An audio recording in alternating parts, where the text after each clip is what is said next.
ഗുരുവായൂരപ്പാ ശരണം. കൃഷ്ണ, കണ്ണൻ്റെ കഥ കേൾക്കാൻ ഓടിയെത്തിയ ഗോപി ഗോപവൃന്ദങ്ങളുടെ പാദങ്ങളിൽ അടിയൻ്റെ അനന്തകോടി നമസ്കാരം. മനോഹരമായൊരു താമരക്കണ്ണനെ കണ്ടിട്ടുണ്ടാവും നിങ്ങളല്ലേ? ഇത് മുമ്പ് കണ്ടിട്ടും ഉണ്ടാവില്ല ചിലപ്പോൾ. അങ്കമാലി വേങ്ങൂരുള്ള സുജാത ടീച്ചർ ധാരാളം മ്യൂറൽ പെയിൻസൊക്കെ വരയ്ക്കുന്ന ടീച്ചറാണ്. ടീച്ചർ എനിക്ക് സമ്മാനമായിട്ട് തന്നതാണിത്. ടീച്ചറുടെ വീട്ടിലൊരു ചിത്രശാല തന്നെയുണ്ട്, ഒരുപാട് മ്യൂറൽസ്. പ്രസിദ്ധമായ തിരുവേരാണിക്കുളം ക്ഷേത്രത്തിൽ ശിവകുടുംബം ടീച്ചർ വരച്ചതാണ്. ശ്രീപാർവതിയും മഹാദേവനും ഭൂതഗണങ്ങളും ദേവിയും സകലരും അതിമനോഹരമാണ്. അങ്ങനെ ഒരുപാട് ചിത്രങ്ങൾ ടീച്ചർ വരയ്ക്കുന്നുണ്ട്. ഈ താമരക്കണ്ണന് അടിയൻ്റെ അനന്തകോടി നമസ്കാരം. ഇന്ന് നമ്മൾ പരമാനന്ദത്തെക്കുറിച്ചും പ്രാണവേദനയെക്കുറിച്ചിട്ടാണ് പറയുക. എന്താ പരമാനന്ദം എന്ന് ചോദിച്ചാൽ, കണ്ണനെ കിട്ടലാണ് പരമാനന്ദം, കണ്ണനെ അനുഭവിക്കലാണ് പരമാനന്ദം. കണ്ണനോടുള്ള പരമപ്രേമമാകുന്ന ആ സമുദ്രത്തിൽ മുങ്ങി താഴ്ന്ന് താണ് കണ്ണനായി മാറലാണ് പരമാനന്ദം. കണ്ണനെ എപ്പോഴെങ്കിലും ഒന്ന് വിസ്മരിക്കുമ്പോൾ, കണ്ണനെ കാണാതെ വരുമ്പോൾ നമുക്കുണ്ടാവുന്ന വേദന അത് നിസ്സാരമല്ല. ഈ പരമാനന്ദം അനുഭവിച്ചവർക്കൊക്കെ പലർക്കും ഈ പ്രാണവേദനയും അനുഭവിക്കേണ്ടി വന്നിട്ടുണ്ട്. ഗോപികമാർക്കും ഉദ്ധവർക്കും അക്രൂരനും മധുരവാസികൾക്കും ഒക്കെ ഈ പ്രാണവേദന അനുഭവിക്കുന്നുണ്ട്. എന്നാൽ പിന്നെ പ്രാണവേദന ഇല്ലാണ്ടേക്കാളുള്ള മാർഗം ഭഗവാനുമായിട്ട് കൂട്ടുകൂടാണ്ടിരുന്നാൽ പോരെ. അത് നല്ലൊരു മാർഗ്ഗമാണ്. കാരണം ഭഗവാനായിട്ടൊരു കൂട്ടുമില്ലെങ്കിൽ ഭഗവാന്റെ വിരഹം നമുക്ക് അറിയില്ലല്ലോ. പക്ഷേ ആ പരമാനന്ദം ഒരിക്കലെങ്കിലും അനുഭവിക്കാണ്ട് പറ്റുമോ? ചിലരുടെ സങ്കടം എന്താ വെച്ചാൽ, ആ പരമാനന്ദം ഇടയ്ക്ക് കിട്ടുന്നുണ്ട്, ചെറിയൊരു ഡോസ് ഇങ്ങനെ കിട്ടും, അപ്പോഴൊക്കെ അതില്ലാണ്ടാവും. അതാ സങ്കടം. അത് കൂടാനൊക്കെ വഴികളുണ്ട് ഒരുപാട്. കണ്ണനെ തന്നെ നിരന്തരം വിചാരിച്ചുകൊണ്ടിരിക്കണം. നമ്മളൊന്ന് ഗുരുവായൂർ പോയിട്ട് തിരിച്ചു വരുമ്പോഴേക്കും, തിരിച്ചു പോരാറാകുമ്പോൾ എന്തൊരു സങ്കട. പോകാൻ നേരത്ത് പരമാനന്ദം, അത് തിരിച്ചു വരുമ്പോൾ പ്രാണവേദന, ചെറിയൊരു അംശമേ ഉള്ളൂ. അങ്ങനെ നമ്മൾ ഒന്ന് പോയി വരുമ്പോഴേക്കും ഇത്രയും വിഷമവും വേദനയും സന്തോഷമൊക്കെ ഉണ്ടാവുമെങ്കിൽ, ഭഗവാന്റെ കൂടെ ആയിരിക്കുന്ന ഒരാൾക്ക് അവിടുത്തെ പിരിയേണ്ടി വരുമ്പോഴുണ്ടാവുന്ന വേദന, ഭഗവാനോട് കൂടേണ്ടി വരുമ്പോൾ ഉണ്ടാവുന്ന ആനന്ദം.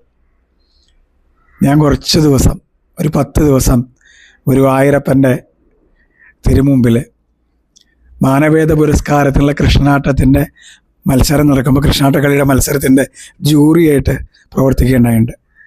അന്ന് പരമാനന്ദം എന്താണെന്ന് വെച്ചാൽ, എന്നും കാലത്തും വൈകുന്നേരവും ഗുരുവായൂരപ്പനെ തൊഴാൻ നമുക്ക് അവസരമുണ്ട്. ഒരു തിരക്കും കൂടാണ്ട് എത്ര നേരം വേണമെങ്കിൽ കണ്ണനിൽ നിന്ന് തൊഴാനുള്ള അവസരം. 10-ാം ദിവസം അവിടെ നിന്ന് പിരിഞ്ഞു പോരുമ്പോൾ എന്തെന്നില്ലാത്ത സങ്കടമാണ്. അപ്പോൾ എൻ്റെ കൂടെയുള്ള ജൂറിമാരോട് ഞാൻ ചോദിച്ചു, ഇത് 1 മാസമായിരുന്നെങ്കിലോ അല്ലേ? 1 മാസമാണെങ്കിൽ അവിടെ നിന്ന് പിരിയേണ്ട തലേ ദിവസമാണ് എൻ്റെ വേദന. ഞാൻ പറഞ്ഞു വരുന്നത് ഗോപികമാരുടെ വേദനയെക്കുറിച്ചും മധുരയിലെ സുന്ദരിമാരായ കണ്ണനെ പ്രേമിച്ചിരുന്ന സ്ത്രീകളുടെ വേദനയെക്കുറിച്ചും ഉദ്ധവരുടെ വേദനയെക്കുറിച്ചും സുധാമാവ് കണ്ണനെ പിരിയേണ്ട സമയത്ത് ഒട്ടിക്കരഞ്ഞ ആ വേദനയെക്കുറിച്ചൊക്കെ, ഇതൊക്കെ പുരാണ കഥകളല്ലേ എന്ന് നമ്മൾക്ക് വിചാരിക്കാൻ ഒരവസരമുണ്ട്. 10 ദിവസം കണ്ണൻ്റെ കൂടെ കൂടിയിട്ട് അവിടെ നിന്ന് പോരുമ്പോൾ തലേ ദിവസം ഞാൻ പൊട്ടിക്കരഞ്ഞിട്ടുണ്ട്. അതും നിസ്സാരമാണ് വാസ്തവത്തിൽ. കണ്ണൻ്റെ മേശാന്തിമാരായിട്ടുള്ള ആൾക്കാരുണ്ട്. അന്ന് നറുക്കെടുപ്പിലൂടെ ഭഗവാൻ സ്വീകരിച്ചിട്ട് കണ്ണൻ്റെ ശ്രീകോവിലിൽ കണ്ണൻ്റെ അമ്മയായിട്ടാണ് അവർ പ്രവർത്തിക്കുക. യശോദമ്മ അതാരാണ് കണ്ണന് വേണ്ടതെല്ലാം കൊടുത്ത്, കണ്ണനോട് പരിചരിച്ച്, കണ്ണൻ്റെ കുറുമ്പുകളൊക്കെ സഹിച്ച് അല്ലേ, കണ്ണൻ്റെ കൂടെ കളിച്ച് കണ്ണാ കണ്ണാ കണ്ണാ എന്ന് പറഞ്ഞിട്ട് അവർ നടക്കുക. എന്തെല്ലാം കുസൃതികളാ കണ്ണൻ അവരുടെ അടുത്ത് കാട്ടുക എന്നുള്ളത് ഓരോ മേശാന്തിമാരും ചോദിച്ചാൽ അവർ ലൈവായിട്ട് പറയും. ഇങ്ങനെയൊക്കെ കണ്ണൻ കുസൃതി കാട്ടി. കണ്ണൻ അവർക്ക് നമ്മൾ ഈ ഭാഗവതം കഥയിലൊക്കെ ഭാഗവതം കേൾക്കണ പോലെ അല്ലെങ്കിൽ വൃന്ദാവനവാസികൾ എങ്ങനെയാണോ കണ്ണനോട് കൂടിയിരുന്നത്, അതുപോലെയാണ് ഓരോ മേശാന്തിമാരും കണ്ണൻ്റെ കൂടെ ഉണ്ടാവുക. അപ്പോൾ 6 മാസമാണല്ലോ അതിൻ്റെ കാലഘട്ടം. അത് കഴിഞ്ഞ് പോരേണ്ട സമയമാകുമ്പോൾ ഇനി ഒരാഴ്ചയേ ഉള്ളൂ. നിങ്ങളുടെ അറിയണ നിമിഷം മുതൽ അവർ വല്ലാണ്ടാവും. മേശാന്തി പിരിഞ്ഞു പോരണേൻ്റെ ഒരാഴ്ച മുമ്പ് അവരെ കണ്ടാൽ നമുക്കറിയാം എന്തെന്നില്ലാത്തൊരു ക്ഷീണം, എന്തെന്നില്ലാത്തൊരു സങ്കടം, ഒരു ഉത്സാഹമില്ല. എന്താ കാരണം? വേറെ ഒന്നുമില്ല. ഇന്ന് മുതൽ ഇനി 6 ദിവസമേ ഉള്ളൂ, ഇനി 5 ദിവസമേ ഉള്ളൂ, നാളെ എൻ്റെ കണ്ണനെ ഇങ്ങോട്ട് പിരിയണമല്ലോ നിങ്ങൾ ആലോചിക്കുമ്പോഴേ പൊട്ടിക്കരയും അവർ. അവിടുന്ന് അവരെ യാത്രയാക്കണ രംഗുണ്ട്, ആലോചിക്കാൻ വയ്യ. അപ്പോഴത്തേക്ക് അടുത്ത മേശാന്തിയുടെ നറുക്കെടുപ്പ് കഴിഞ്ഞിട്ടുണ്ടാവും. ആ മേശാന്തി വളരെ സന്തോഷത്തോടെ ഭഗവാന്റെ ശ്രീലകത്ത് പൊന്നുണ്ണിക്കണ്ണനോടുകൂടി ഇനി കഴിച്ചു കൂട്ടാനുള്ള മനോഹരങ്ങളായ ദിവസങ്ങളെ ആലോചിച്ചുകൊണ്ട് കഴിച്ചു കൂട്ടും. അദ്ദേഹത്തിനും ഈ അനുഭവം ഉണ്ടാവും.